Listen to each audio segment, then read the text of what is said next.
Tonight on A New Thing Live, Rachel Caban, author of Do You Want to Be Perfect? A Perfectionist's Journey to Perfect, and founder of Until We Arrive, shares her journey to perfection. Plus, America, it's a new season. All this and more, and it's starting right now on A New Thing Live. Are you ready?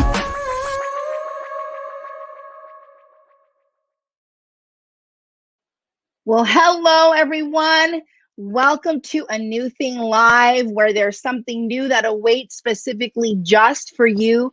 We're so glad that you're here. We've got an amazing show lined up for you today. My name is Cyndi Galley. I am the host of this live news show. We launched in October, and we have been having a blast. I'm not sure if anyone's following me on Instagram Live. We always want to invite you to be a part of the first part of our show, so that when we're wrapped up Instagram, then we'll send you on over to YouTube, because that's where the whole thing gonna be. But we have a wonderful show for you lined up today. There's so much going on. There's so much new. There's so many new things. It's like, what do we talk about? But hey, we first want to say we have a huge new that just happened within this last week. And that is specifically that we're now in a new presidential era.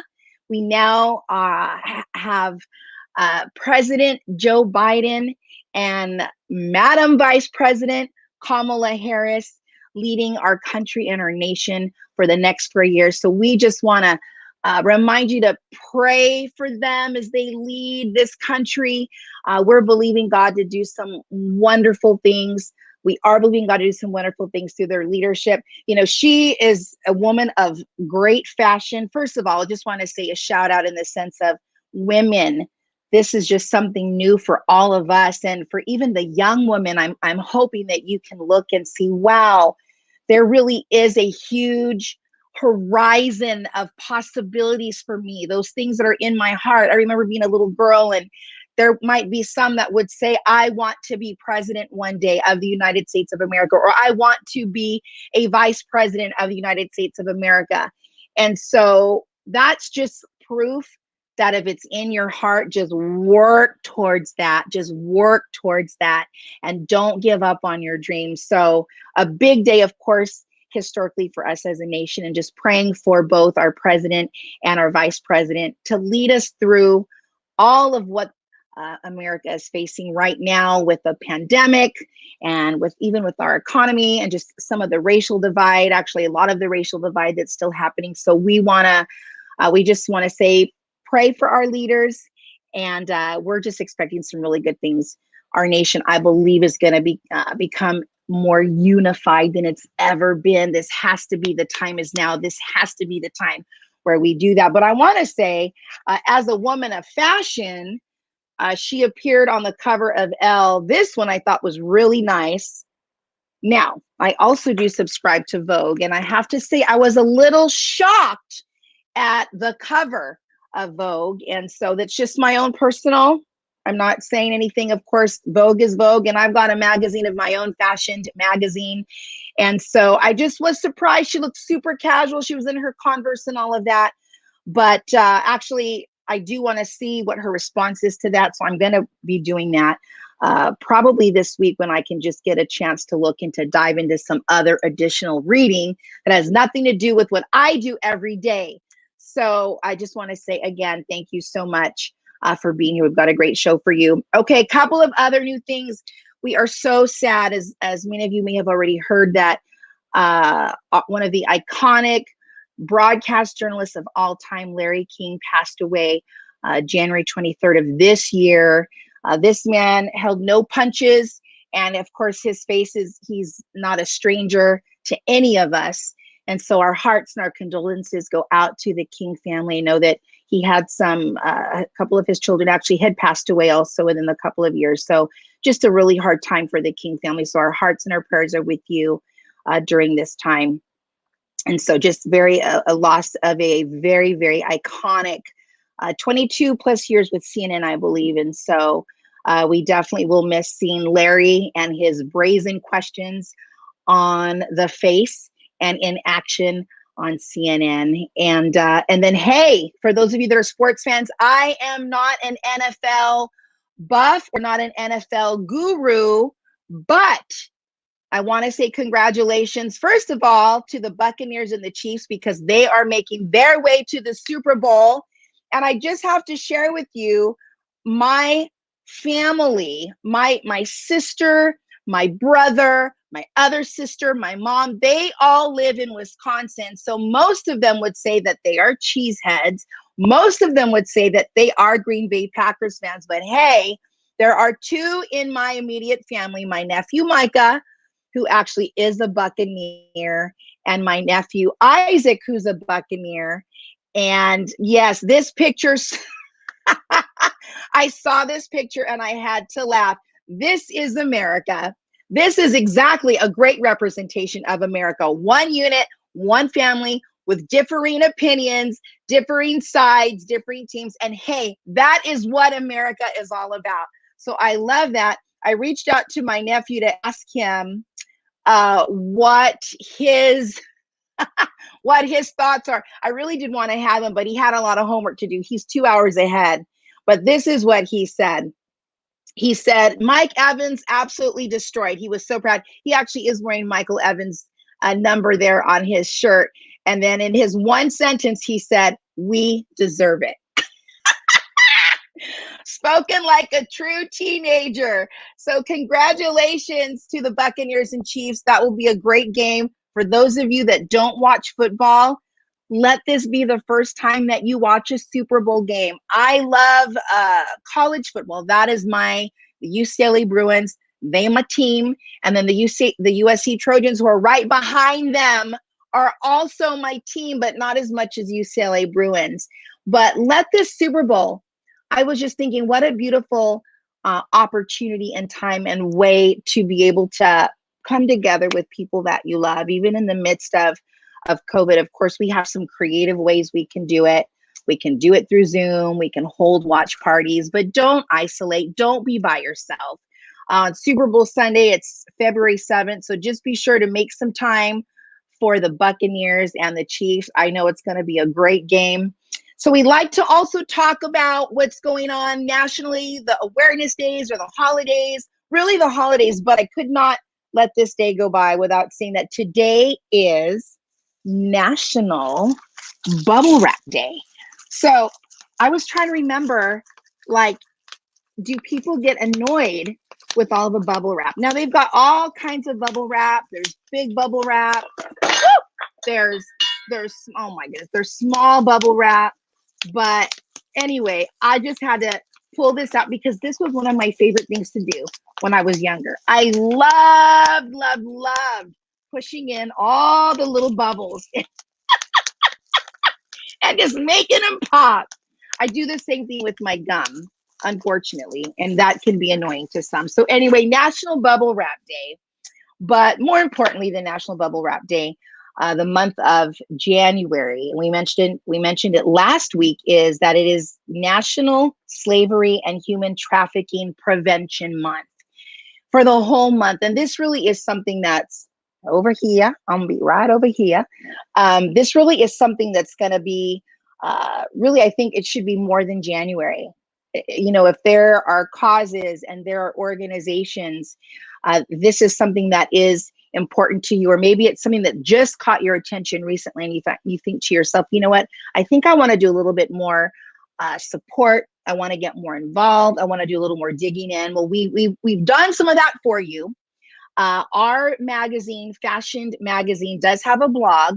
So if you head on over to fashionedmagazine.blogspot.com, there you will find a list of organizations. We personally have worked with Justice 180.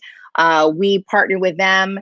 They are, of course, huge advocates, but they also not only pull women out, but they also help to support financially by giving them jobs and giving them places of employment. So if you go to our website, fashionedmagazine.blogspot.com, you will find a whole slew. We talked a little bit about traffickinghub.com last week as well. And I know that we did feature them when we had Taylor Muthoka on our on our show, on our episode, who talked about some of her struggle with pornography as a young woman. And now she's launched her own organization and her own ministry in helping young, not just young women, but helping women who may struggle with this very thing as well. And so traffickinghub.com, you can go there as well. They're doing it 24/7, 365 days of the year. So this is National Slavery and Human Trafficking Prevention Month. But what's going on new in your life? How are you doing? We want to hear from you. So reach out to us at hello@anewthinglive.com. You know, we are here to pray for you. We do pray for our viewers. We pray that whatever you're going through, whatever you're in, that God would help pull you out, and that you call out to him. Remember, you can call out to him. And his word says, he says, I will answer and I will show you great and mighty things which you do not know. You're not alone. He promises, I will never leave you nor forsake you. So we are here as a human conduit to be people that pray for you and say, hey, we are here with you. We're standing with you. You're not in this alone. So would you reach out to us at hello@anewthinglive.com and just let us know how you're doing. We do get a lot of texts, and I'm so thankful for that. We do get a lot of DMs. So we do have a lot of you on our prayer list. And I just love that. I love that you take the time to say, will you pray for me with this situation? We are better together. I don't feel like that's a cliche thing. We really are better together. Two are better than one. It is not good that man should be alone. And yet in these types of times, it can be so easy to just feel like, well, I'm going to do this alone, because we've been in quarantine, because a lot of us have been isolated and in lockdown. I'm a single woman. And so a lot of my lockdown and quarantine time has been by myself right here. And so, but I'm so thankful for my community. I'm so thankful for my family. I'm so thankful for loved ones that I've been able to connect with and stay connected with. So use your Zoom, go to Eventbrite. We're going to be having actually a lot more events we're going to be promoting and advocating here. So often go to our website, anewthinglive.com, and we're going to be growing it. We just launched it this month. So we're super excited about that, but we're going to be adding, because we just did the basics, and now we're going to start adding to the website so that you can be a part of our New Thing Live community. So are you ready for tonight? Because we have a phenomenal powerhouse of a woman. Before we bring her out, let's take a really quick look at Rachel Caban. And I'm going to say goodbye to Instagram Live. All right. Join us on YouTube, Instagram Live. Rachel Caban. Let's go ahead and run that clip. And I believe that love is personified, because we learn God is love. Jesus is love. Yes, it's all of this love. And if you go to 1 Corinthians, right, it's like God is love. Love is all of this, is what it's all about. And so I love that scripture, because when the Lord is calling us to this idea of perfection, the Lord, I think, was very intentionally sealing the deal for me to bring it back to a point of connection and community and communion. Is always been what his idea was about. Very, very awesome. Well, we are so excited. She now has her new book, Do You Want to Be Perfect? A Perfectionist's Journey to Perfect. Would you welcome with me to our set today, Ms. Rachel Caban? Rachel, where are you at, girl? I'm right here. I have all my bubble wrap. I'm here. Yes, massive bubble wrap. Yes, you're here. Let's let it rip. It doesn't make a lot of noise. Yours is better than mine. Yours is stronger than mine. It is so good to have you with us. How are you doing? How have you been during this whole time, during this season? Really good, actually. I, like you, am single, and so it has been like an intentional time alone, which I believe that we're in God's hands, right? And so yes, we give our life to God. It's not like, oh, by accident. Like, I'm like, no, it may be a pandemic for everyone, but for me, there's purpose in this, and I'm going to find it. And I'm so grateful. Yes. And that really is who you are. I mean, just in connecting with you and chatting with you just on Saturday and hearing so much of your story and where you've come from and all of the different things that you've been a part of and that you've done in these different areas of your life. That to me kind of even sums up who you are. You just take whatever you're handed and then you make the best of that, and you're flexible with it. You roll out with it. And not to say that, everything is done perfect, which is what we're going to talk about in a little bit. But I'm just so glad to have you with us. And it's just good to see you and to see you thriving during this time. I mean, your book was released in December. Am I right? Yeah. I mean, that's the crux of the pandemic. The second wave was coming. Things were rising, and here you are still pushing forward as a single woman of God, doing his work, busy about his kingdom, getting it done. So you guys are awesome. Yes. So congratulations, on your book. And we're just so excited to hear more about it, but also just about your journey and how you went from the place where you started to the place where you are now. And I know that this is not the end all and be all for you. I know there's a whole lot more journey left for you. But talk to us about, because you're also the founder of Until We Arise. When did you know that you knew, like, I am called and purposed to lead my own organization and to lead my own ministry? Wow. I don't know if there was a time that I knew, except it's like when like there's a part of you that is called for something greater, but like you spend so much time working on trying to just hit like the status quo, trying to fit in, trying to do these things. And I felt like you went so deep on the first question. I'm like, sorry. No, it's good. It's because like it was such a hard thing for me, because I always knew I was called. I always wanted to believe that I could do something great for God and do something great with my life. But being like a girl from the hood, being a girl from like not having a lot of money, not having a lot of power in a sense, I felt so like it was such a huge task that I never really believed in myself enough. I never believed that I could handle that. And so like God started to drop visions in my heart. And like I had this burden, like when I started to notice there were communities and groups of people that I just cared about so passionately about. And I would feel that, but I didn't even have the courage to write it down. I didn't have the courage to put it in a journal. I was like, maybe one day when I'm married, maybe one day when I make enough money so I can lock it in and organize it. And it wasn't until about 2017, I had been teaching, I was a principal, and due to like a bunch of different things, I ended up getting laid off from my job as a principal because of like numbers and finances or something. And it was like, I was like thriving. I had just gotten to like this like amazing program to get my master's degree in school leadership. It was like all these things were happening. And the Lord was telling me like little by little, he had been like talking to me like in my prayer time and just in journaling and in church time and stuff. I just was like, it's going to be time to go. And I'm moving, I'm doing something. And when I got laid off, there was like a day that I wanted to like fall apart. Yes. Like one day I was like, I'm a failure and a loser. Because I've only for 13 years, this is all I've known.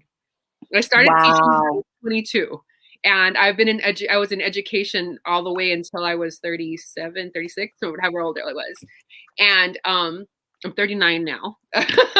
But well, first of all, you don't look 39, girl. So yes, I'm just trying to be out here.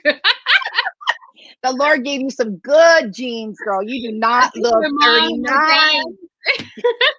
My mom and my dad got them Puerto Rican, Mexican genes. Love it. But at that point, like I felt like I was failing, and but I said, no, God, you've called me for something more. And I just felt like there was this moment of courage that he just started to say, you're not here by accident. This is an opportunity to either sink or swim. And I just kind of was like, God, it's all you or all me. And I did it with tears. I did it fighting the whole way. I just jumped all the way in and said, God, I'm not made by accident. And these people at this job, my retirement, my home, none of this stuff is going to secure me, but you can. And I just said, okay, let's go. And I just didn't look for a job for a month.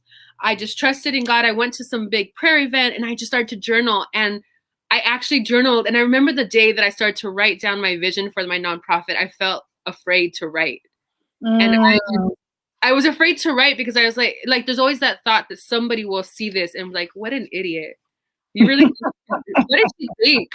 She was never me. Like somebody would laugh at it and see it. But wow. Paper, like God just started to confirm it. And it was like, I started to speak it and he started to give me a name for it. And that's how it happened. I just went for it. And it's been hard ever since. Yeah. It's hard and it's also awesome.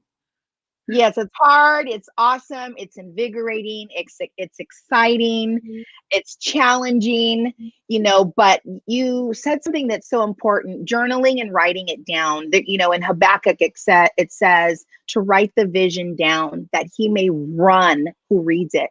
I think a lot of times that's where people may find themselves not taking that step. But I remember going through a leadership class and the crux of it was, how will you know when you get there if you don't know where you're going? So you need to write it down. And of course, there is that level of fear. And I totally get it. How you're saying I was feeling afraid and, but I'm so glad that you pushed past that, because look at where you are now and look at the lives that you've already impacted just in these few years. And I know that you are already impacting people. I know your students, probably the teachers where you were a principal, but just to see where you are. And I think it's something also to be said about not staying stuck for too long. I think it's okay to mourn. I think you need to mourn. That is a natural part of the human experience, is to weep, is to cry, but to do that for that, 2 weeks or a month, at some point you have to rise back up. You have to get back up again. And so yours was only for a day. Well, it was that, like, the depression, that doubt that of my failure was a day. But Gotcha. I definitely, like, the mourning process was a lot longer because I had to first mourn the loss of that specific job. And then months later, when the Lord asked me to, like, leave my entire career and do this full time, it was another mourning process because, again, not to go back to the book, but it was a sense of my own value and pride I had poured into, like, this is something I could control when everything else in my life felt like it was falling apart. Like I couldn't force love.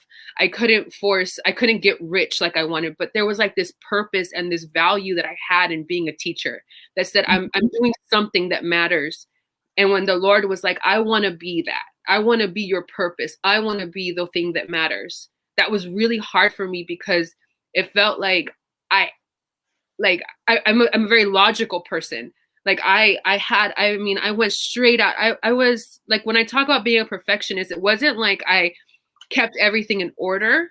It was more like I didn't obsess over like things being straight. I mean, I have a little bit of that, but like OCD. I have a little bit of that, but it was really about, like, I was raised as my dad was a drug addict as a child, and my mom got saved when I was 5, and my dad's life was transformed. I saw what God did for my family. And we lived with women in a rehab home when I was like a teenager. So I saw what happens when you don't do things the right way. And I was determined to do things right, because I believed that if I did everything right, then things would work out the way they were supposed to. And when things, like when I graduated college and I was still struggling financially, when I saved myself for marriage and I still like never got hitched, and everybody who was out there doing things, like, they got their man. Like, I'm like, what the heck? Like, it just felt like everything was slipping through my fingers, and I had to like sit down and realize, okay, this is not what's going to define me. And like my teaching was the last thing I was like holding on to, like, no, but this is the thing I can control. I can be financially independent. I have my future secured. I can build the career ladder. I have a sense of my name and pride because I'm a teacher. If everything else was called, like, at least she's smart. At least she's helping people. And God was like, I got more for you. And that was that was an entire year of mourning that. And so for sure, it was hard. But yeah. But here you are. And I mean, it is a very scary process. What you're talking about is trust, and it's trusting in a God that we don't see, but yet who we really do with all of our heart allow him to lead us. And it always looks different than how we thought it would be, for sure, 100%. So I just applaud you, for taking the time to do what you did, to take the time to, I feel like even that decompression, that time of journaling, and you just going away to the conference or to the retreat. I mean, I think all of those things are necessary for anybody who has any type of that kind of a big transitional shift that happens. Even for me, going into 2021, we just came out of a traumatic 2020, and we know it's not over. However, I just remember, maybe it was 2 weeks ago, I had worship playing and I was praying throughout the day, and I just cried all day. I cannot tell you why. I don't know if it was for a person. I don't know if it was for our nation. I don't know if it was for any of the ministries that I lead. I don't know if it's for the fact that I am not where I thought I would be going into 2020. I have no idea why I was crying and praying, but I was. And I really just embrace those times and just say, okay, I don't know, Lord, but you know, and you're here. So even in this, I'm trusting this process of weeping. Sometimes people don't want to cry. Sometimes people don't want to take the time to do the work to sit and journal. All of these things are important. All of these things bring healing. All of these things help bring hope and clarity. Here you are writing down your vision for your organization and your ministry. There are times that I wish I would have written things down, because I'd be in the middle of something and I was like, oh, that was good. And oh, that's a great title for this. And then a day later, I can't remember what it was. Was it a TV show concept? Was it a book? Was it a series? Was it a teaching that I want? I don't even remember, but it was good at the time. So I say, write it down as one of the key things that keep us as human beings really in pursuit of the things that the future and that our destiny holds for us. Writing it down is so huge, and it's so key. I was an English teacher, so I taught high school English, and for me, writing was one of the most essential things. And what's really great about it is it's also proven scientifically, right? It's catharsis, which is like, it helps. It's a process that supports like your mental clarity. So it's such an important part of the human experience. It forces us to slow down, and that was a big reason why, rather than just teaching and doing all these things, I wrote my book. It was partially for me, but it was mostly to walk the people that were on the journey through it. So like, that's why each one is like telling my story, but then it also has a bit of each chapter has a bit of a Bible study and some reflective questions, because it's the purpose of the book was, even in the pandemic, our desire was to like, oh yeah, I'm chilling. Like, it's cool. We're just going to be at the house. It's all good. And then it was like, this anxiety of learning how to live like that is really hard, the awareness of that. And we try to fill up our days with all these things. And it's really, really hard for people. And so what God was showing me, and he had been taking me through this journey for a while, it was a matter of slowly writing down. It helps you with your relationships. It helps you with planning vision. I even encourage Christians that I mentor to write down their prayers, write down conversations with people that we are holding bitterness towards. Write everything down, because it allows you to think through the pain, allows you to think through the hope, it allows you to think through everything, and then go back. For me, there are moments, like in the book, I describe like moments of suicide and like I don't know, I know it's like in a later chapter, but it was a really hard time for me. But being able to write down those really hard moments of wanting to hurt myself, and then looking back at them after God has carried me through, I'm like, wow, I'm not where I used to be. And it provides that. So I would recommend anybody, if you want to be a girl boss, no, if you want to be a boss, like, get a journal, one journal that you just keep with you all the time, and don't stress about it. Just write whatever you need to in that one journal, put a date on it, and keep it moving. I love that. That's so good. That's great. That's a great tip for 2021, and then for the rest of our lives. Really, it is. So thank you for that. So now I want to go into your ministry, because your ministry launched before your book. Oh yeah. And when we were talking, you said, oh, 2017. I was like, 2017. Now I have to say that, I would see the beauty brunches popping up. And then I happen to be good friends with one of your cousins, Delilah. So she would talk about, oh, beauty brunch. And I was like, oh, that just sounds like so much fun. And I think also because of Fashion Magazine, anytime it's beauty or fashion, I love all of that too. I'm definitely a girly girl in many senses of the word, but just hearing about, the community that would be established, and then how the ministry would take place, during those beauty brunches, I was just like, wow, that sounds really amazing. And then to find that beauty brunch was actually a part of Until We Arise ministry, that's just a beautiful concept. And a lot of times you think, oh, it's brilliant. And then people say, oh, well, it is brilliant, but it was the Lord that did all of that, so. Oh, for sure. So talk to me about, because you're Until We Rise, I believe the mission and the purpose is to bring, really to bring Jesus to community and giving people the resources they need, and just, reaching them through discipleship and prayer and Bible studies and things like that. And so with some practical things, I believe as well. That's your team? Am I looking at your team there? That's some of the team. Yeah, for sure. Our team, that's one of our older pictures, but we are expanding this year. So yes. Oh, I love that. Well, that looks like a wonderful team to be a part of already. I see you can hear the laughter. You can see the joy. It's genuine. Yes. It's totally genuine. It's real love for sure. Oh, I love that. That's so awesome. But talk to us about the journey. We just talked even recently, and you had mentioned about how when you decided just to go for the nonprofit, because all of that takes work. And I share with you, even for me, for some of the places that I'm at with a crossroad, that's like, I feel like there is something that I'm supposed to launch a nonprofit. And I've just been I've been afraid. If I could just be real, I'm so scared, and there are other things that I do that people go, that's so scared that you do that. Well, yes, I think all of these things, they do have a little bit of fear, but then if you're supposed to do it, you just step out and you do it.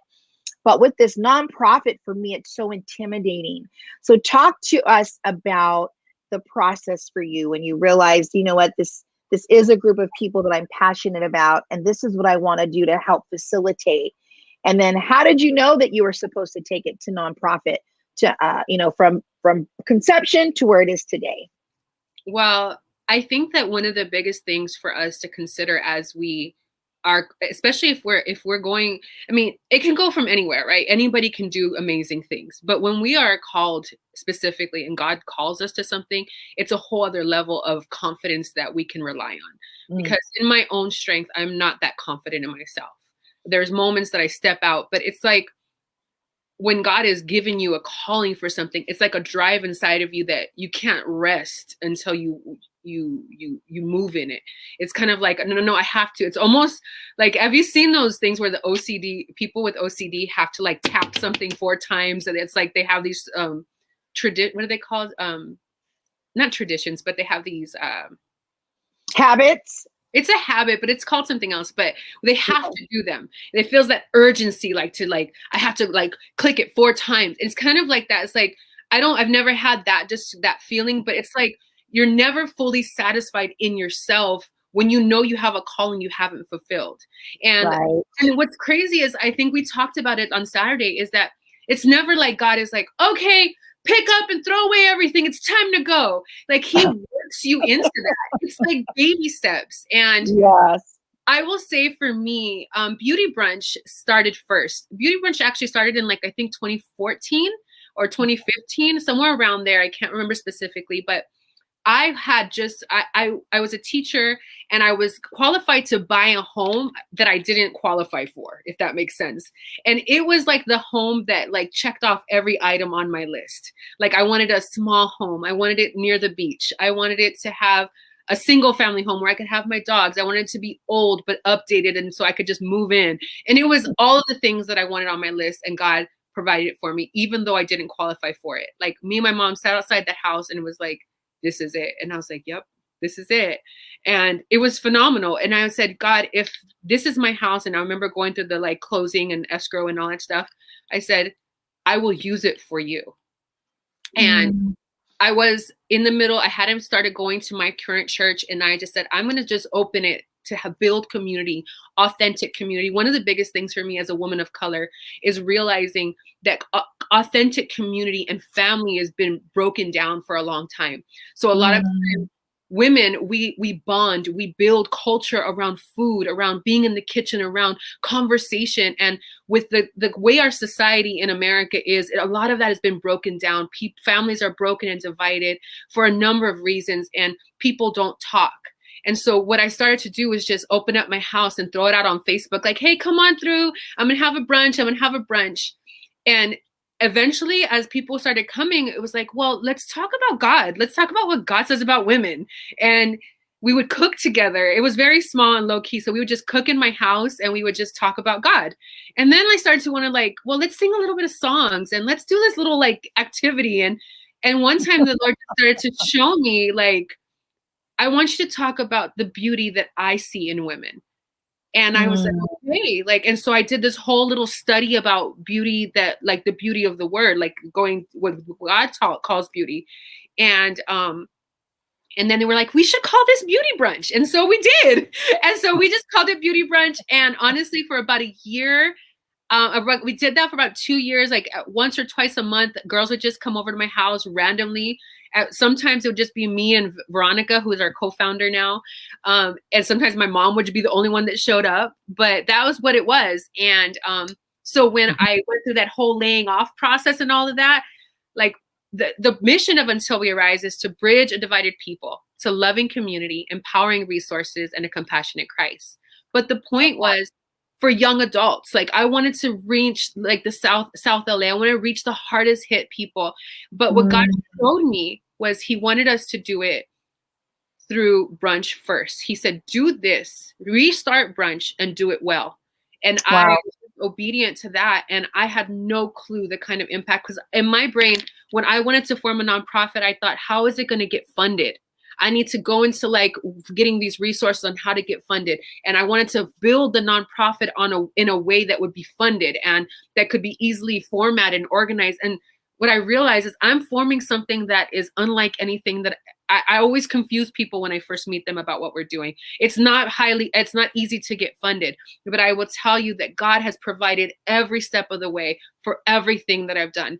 And so, it's been phenomenal. And to see how leadership and hope and transformation has happened through something that I didn't even think was connected to what I wanted to do with the nonprofit. It wasn't even, but He said, do this. And wow. And now we're here. And I have a whole crew of women and now a few men too, who have joined this journey and have, yeah. That is so powerful. The first thing really then is to be obedient. A lot of times I know that people, myself included, I have done this in the past, where you don't really, you hear that, you feel that nudge, or you hear that, and then you think, oh, but like what you said, I don't have enough saved up, or I didn't think I'd be doing this until I was married. There's so many excuses. There's so many reasons that we can list as to reasons to not do what the Lord is really nudging and asking us to do.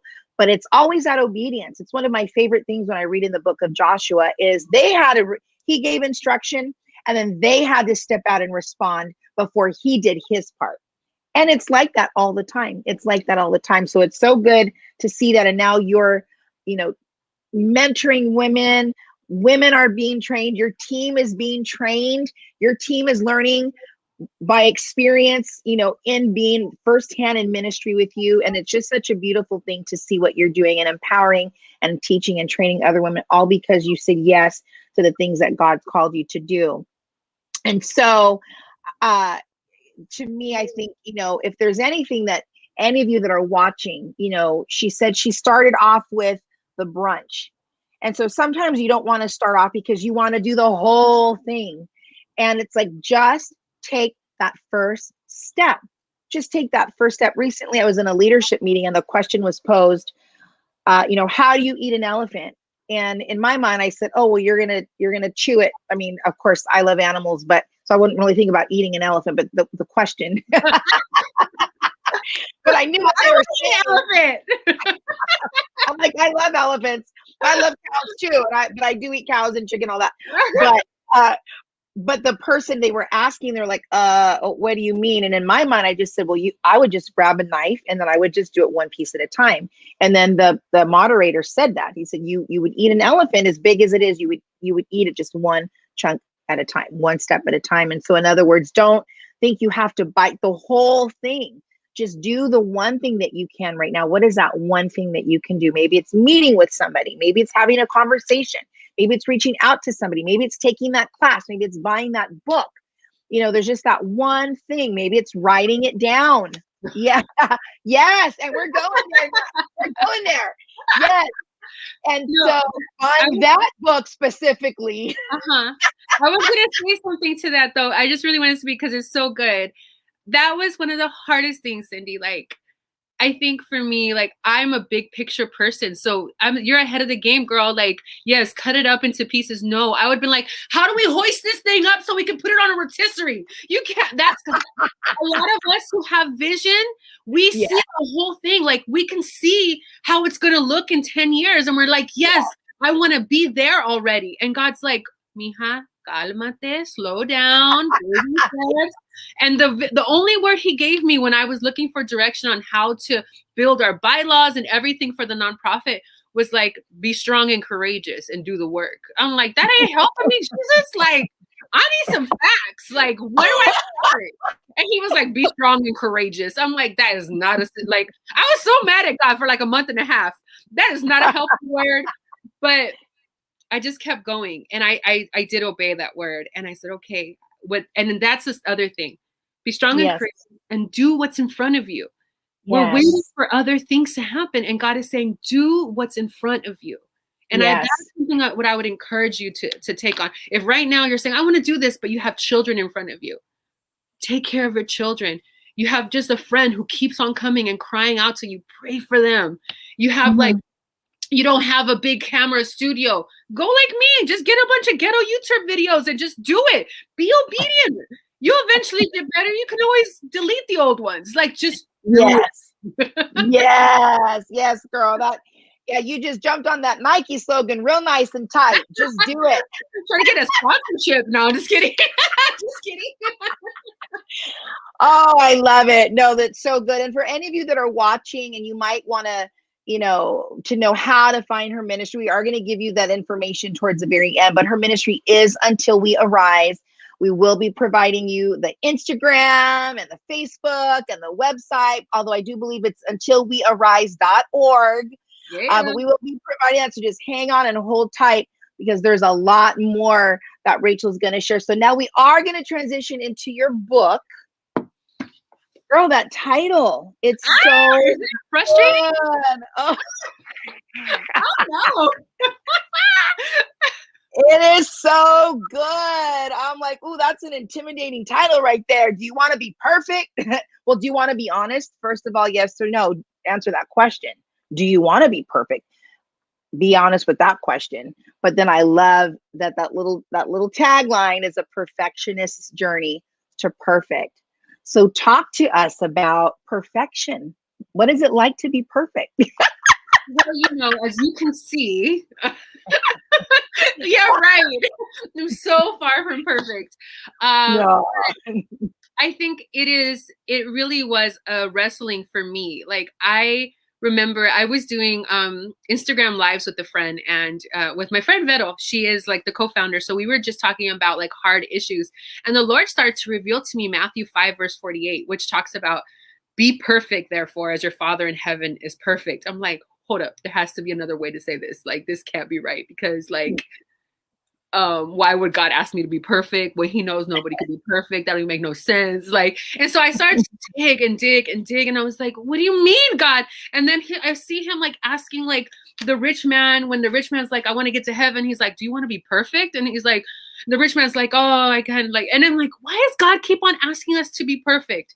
And I think it really, and this is why I made my face this way. People are like, why did you put this ugly face? Aside from like cool, because you can see all my curls. Look, I love it. but And like, I got it. I got it. I was like, I want people to see a Latina with big curly hair talking about Jesus. This is a big deal for me. Yes. And so that part of it, and that's part of why I wanted to show my face, because there aren't a lot of us who look like me, who are talking like me. And a lot of stereotypes talk differently about women who look like me. And I had to battle that a lot. And I think this idea of wanting to fit into whatever image of beauty, whatever image of perfection, whether I was, because I'm 5'9", I'm a little bit thick around the edges, girl. And so like, when you see me, like, people sometimes have a lot of assumptions about me. And I remember trying to meet that need on all these levels. And so whether it was morally, like I told you, like trying to hit all the things academically, and then like trying to be pretty and trying to be like super cool and friendly and trying to just do everything right and never get rejected and never get hurt and never get left behind, only to find myself alone often. Never be good enough for anything, you know, because if you have this high standard, you never meet it. And like, because you even if you say, oh, I'm so pretty, there's always going to be something prettier, in the sense that because people will have a different view. You can be super smart, but you meet somebody who's smarter. And if that is your standard, then we're asking the wrong questions, which is the title of chapter 2. And I'll just end with this. The idea was just talking about like not having to strive. And that's why my face was all ugly here, because I was like, oh, I don't want to be perfect. Like, how dare you ask me that? And I feel like God was just like, no, it's not about that. It's about being perfect in me and like living with me and having this communion, because when we realize he's saying, I want you to be complete in me.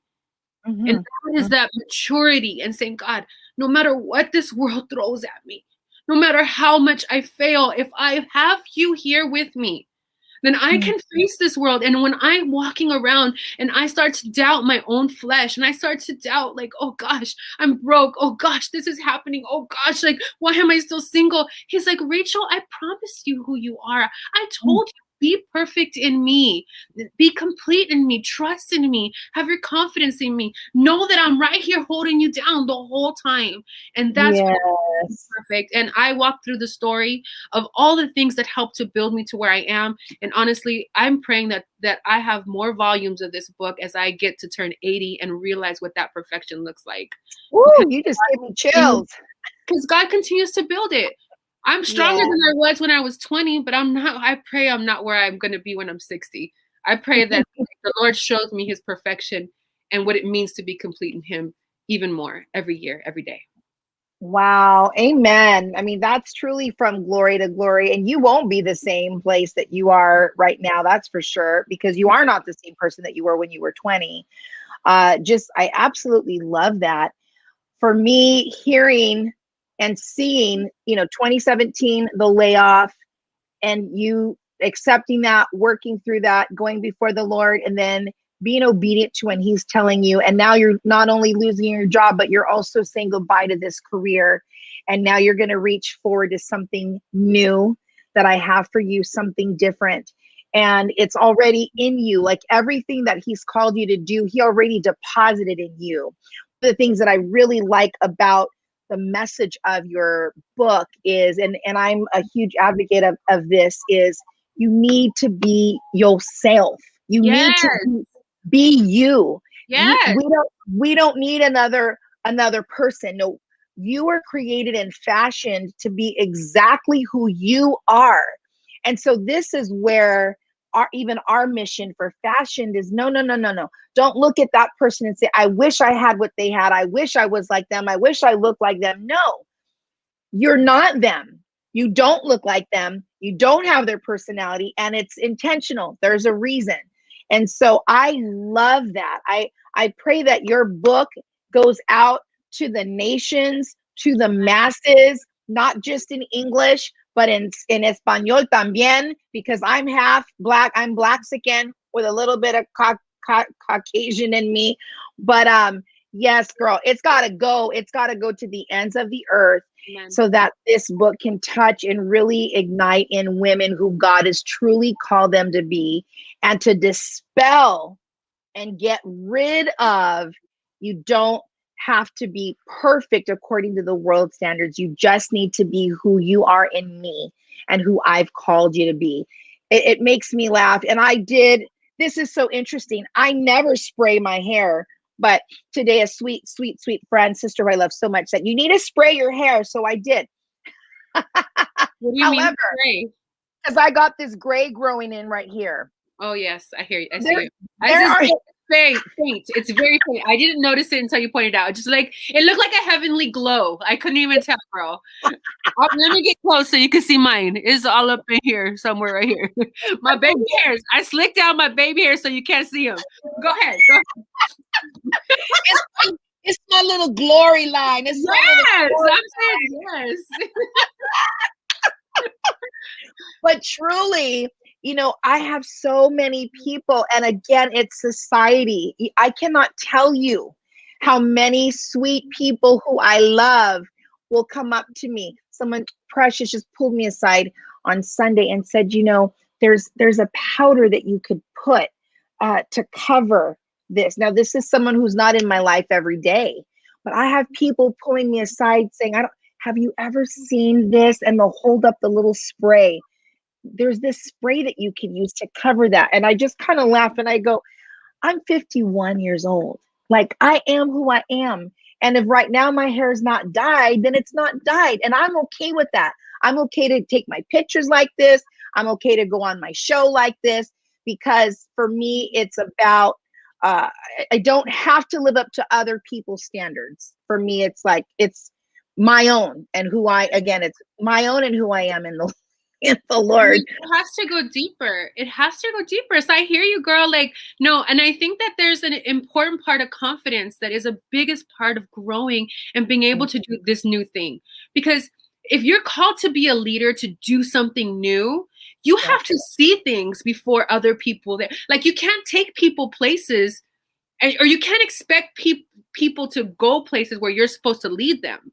Like, if that makes sense. Like, I can be like, hey, do you see it? It's going to be this. And they're like, no, I don't see it, because they're not supposed to see it. God gave it to you to see, and you have to have that confidence. And it trickles over, because one of the biggest things when I started seeing my friends on Instagram holding this big old face, I was like, what the heck did I do? Why is my big old face on a book? And I was insecure immediately. I wanted to crawl in a hole and die. But the Lord just showed me, and I was like, man, like, no, like, he's going to use all of me. If I'm chubby, if I got a big butt, because I'm sorry, you said it was going to be like a little bit real. Like, I'm Puerto Rican. What? Like, my hair is huge. And sometimes people have been like, oh, well, Rachel, like, you might want to. I'm like, no, I like it frizzy. That's how it came out of my head. So I'm hearing you. And it's all of that.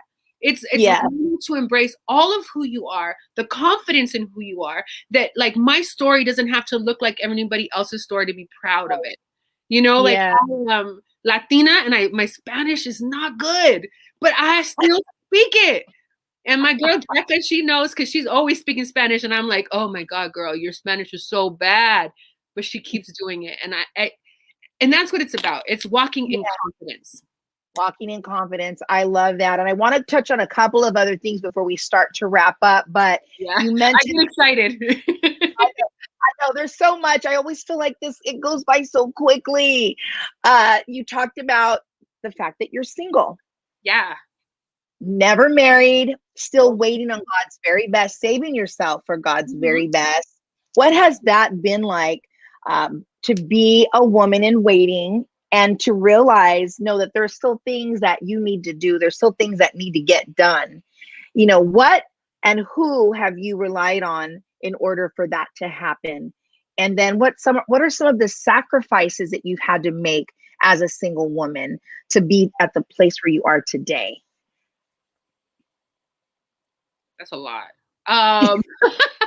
Let me think.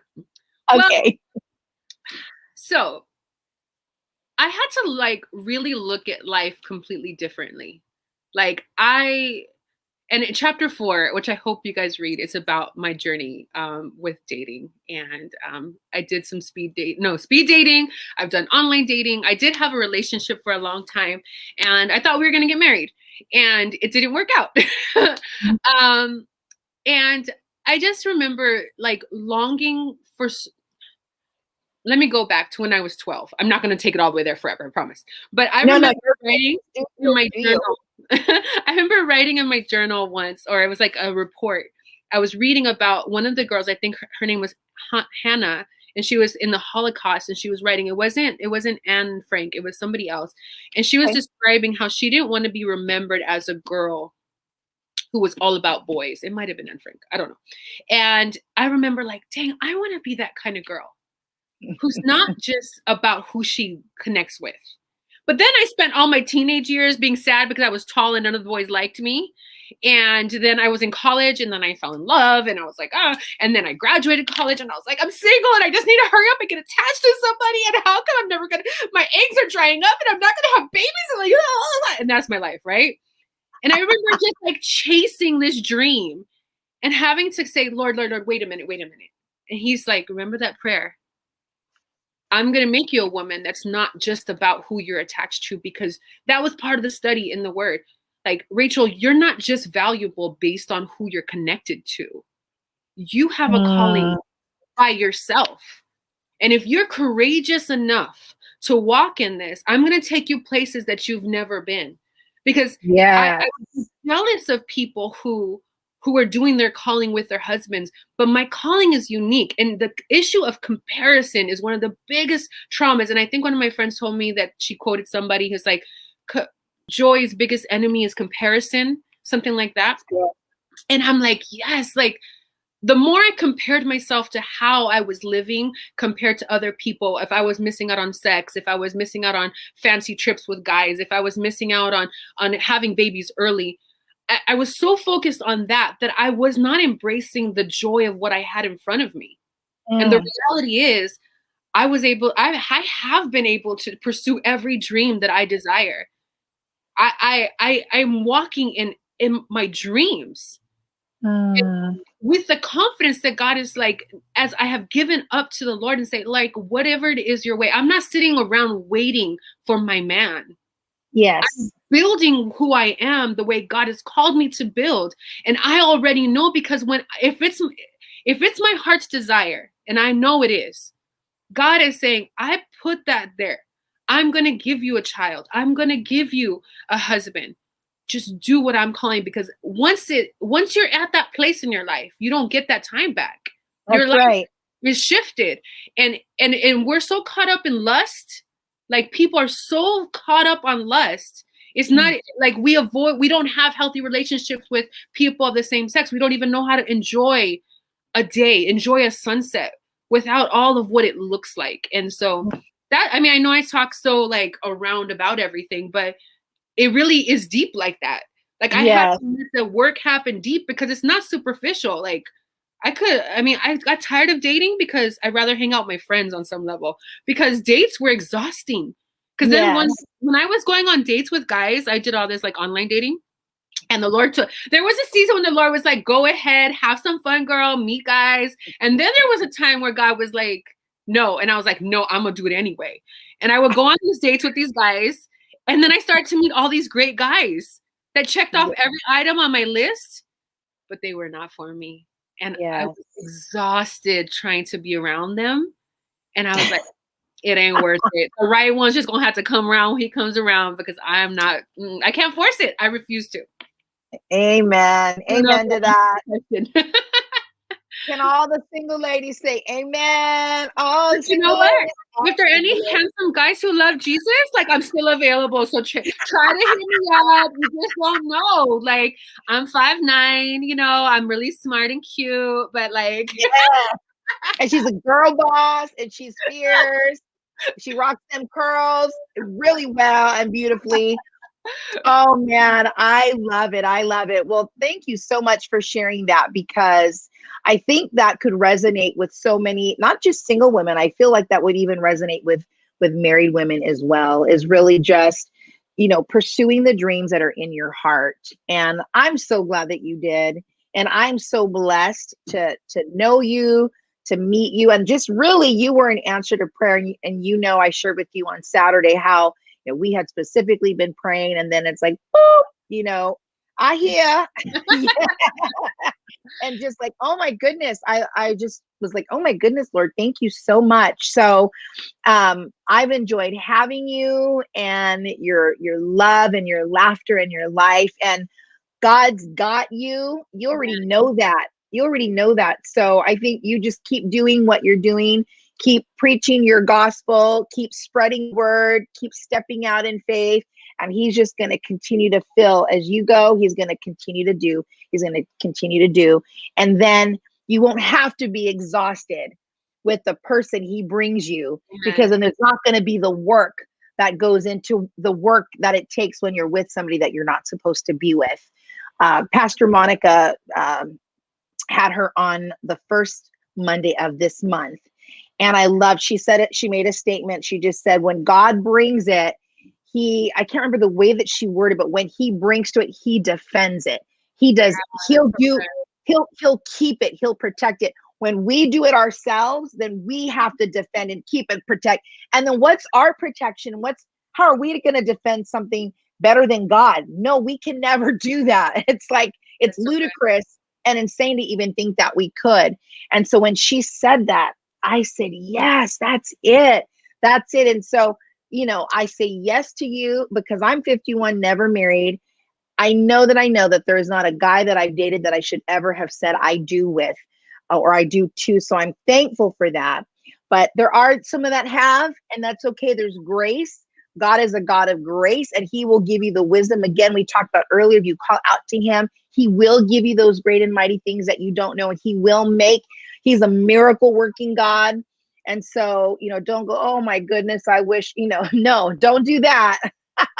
We're just talking single girl to single girl, but the same God who's going to do it for us can do it for you in your marriage. And maybe you've already been married and then now you're no longer, and he'll do the same. He'll bring that healing and that wholeness that is needed, and he'll walk you. If you allow him, he will walk you to the place that he's always intended for you. He will take you there if you would just let him. So Rachel, is there anything else that you want to say as we wrap up our time with you today? It's been wonderful. Well, I am just so grateful to you, Cyndi. Thank you so much. Thank you for your courageousnyour Thank you for saying yes to the Lord in this. You are a light at your church, and a light online and a light in person. And your passion is infectious. And so I'm so grateful. It's an honor to be here. And I look forward to, we got to work on some more projects together. I feel like we're kindred spirits. Like, I feel like we got some stuff. We gotta do some more things together. I'm feeling something here. But thank you so much. And if anybody's interested in any more, we have really great things launching for Until We Arise this year. So go follow us on Instagram, and you can also check out our website, because we're launching our Perfect Health Plan. Perfect Health. A lot of really cool things. The funny thing is, we'll be launching UWA in Espanol, where we are working on translating this book into Spanish, because our founder is currently in Mexico. And so she is a missionary in Mexico, and so that's an amazing thing. We are launching our UWA kitchen, which is going to be feeding the hungry here in LA.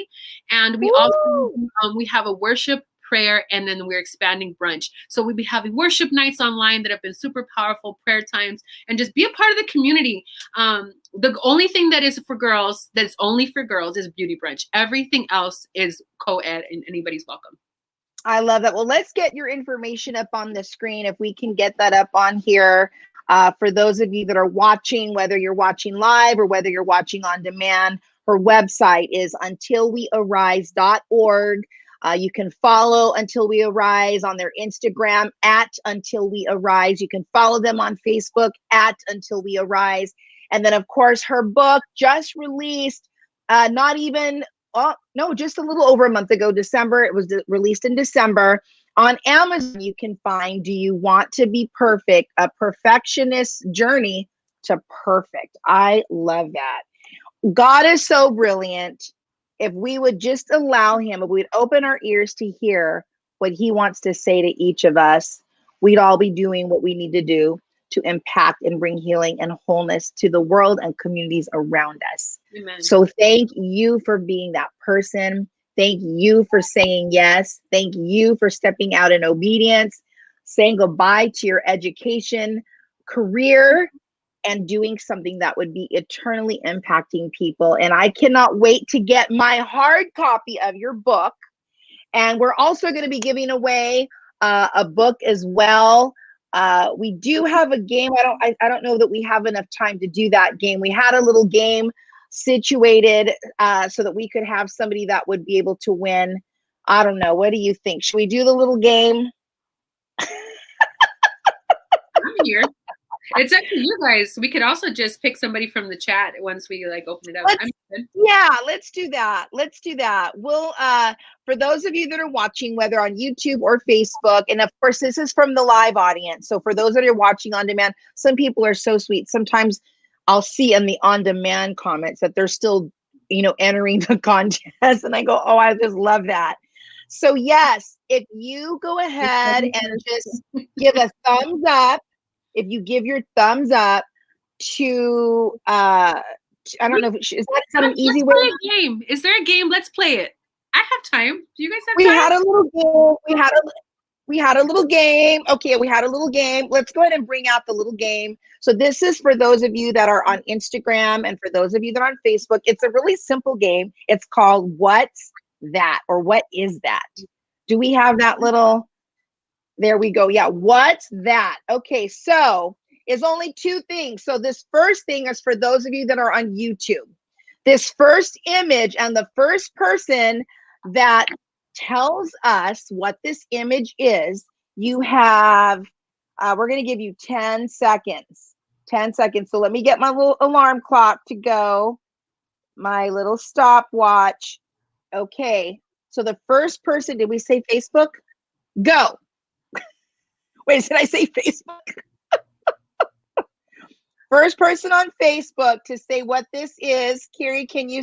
Oh, I said YouTube. Okay, first person on YouTube.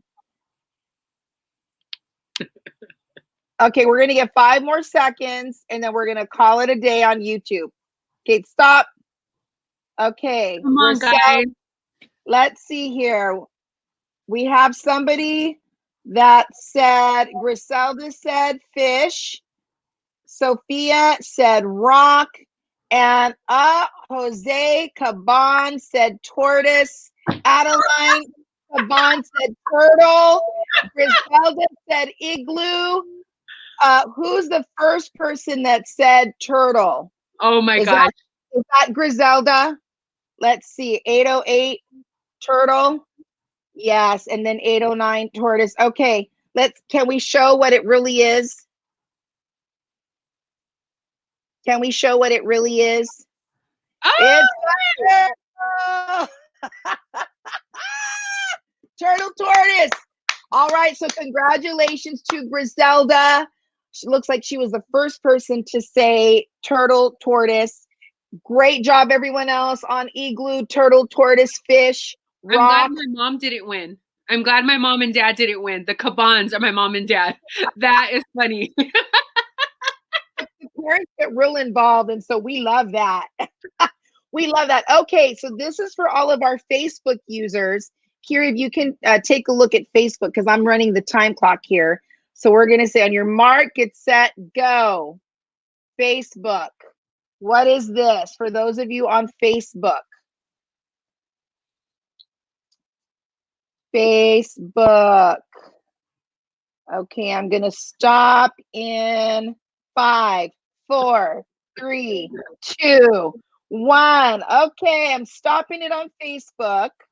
And I'm not sure if anyone's guessing on Facebook. I see people on Facebook.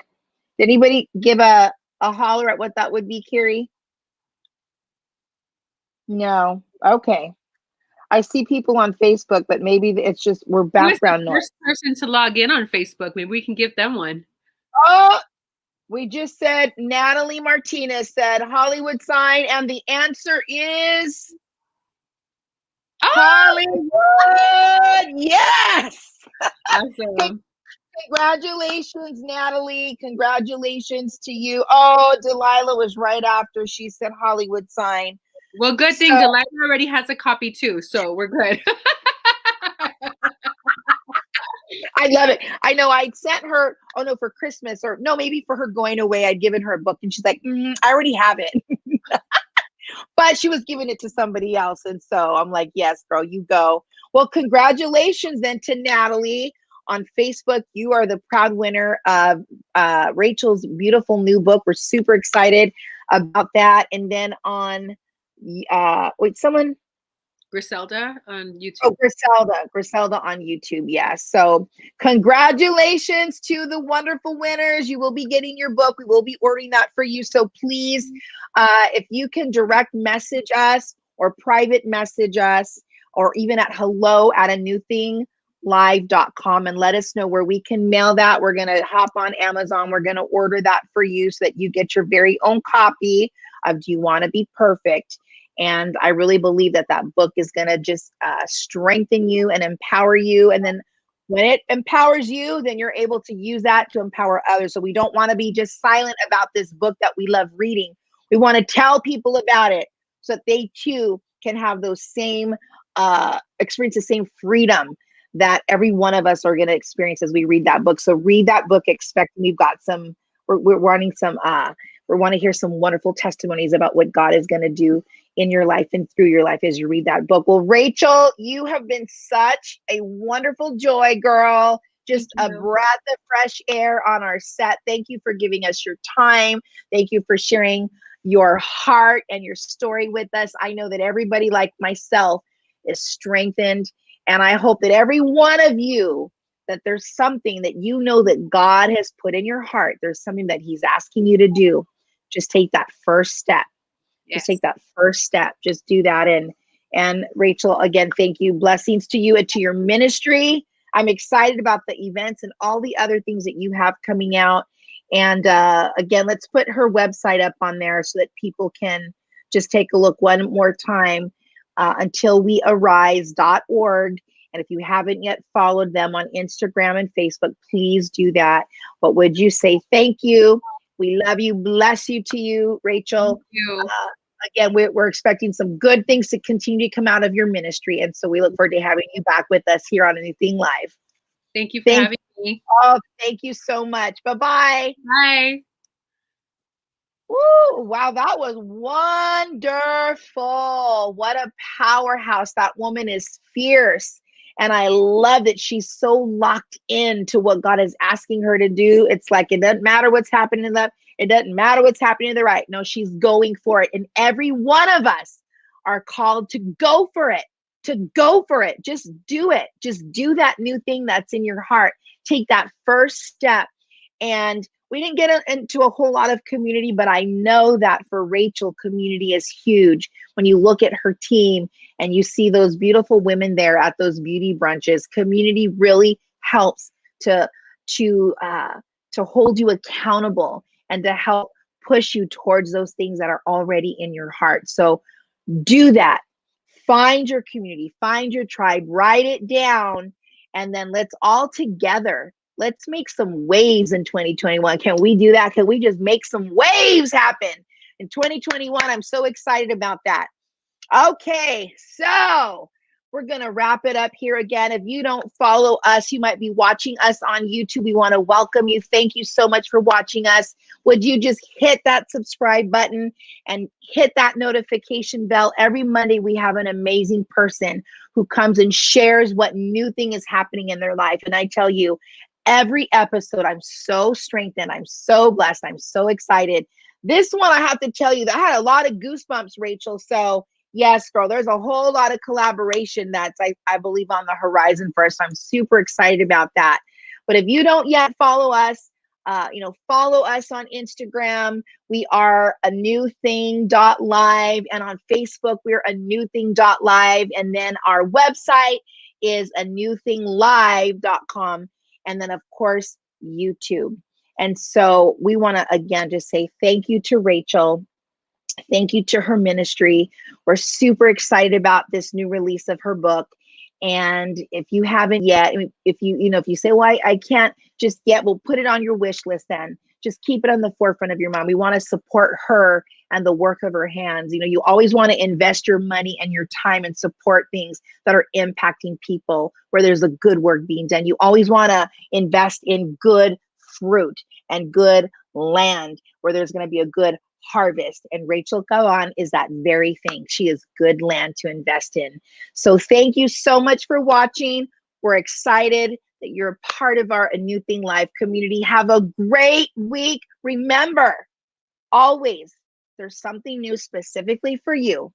Don't run away from it. Even if you're not ready to take that next step, just keep it right here, because there is that one new thing and it's just for you to do. And we're here to help you do it. Have a great week, and we'll see you next Monday on A New Thing Live.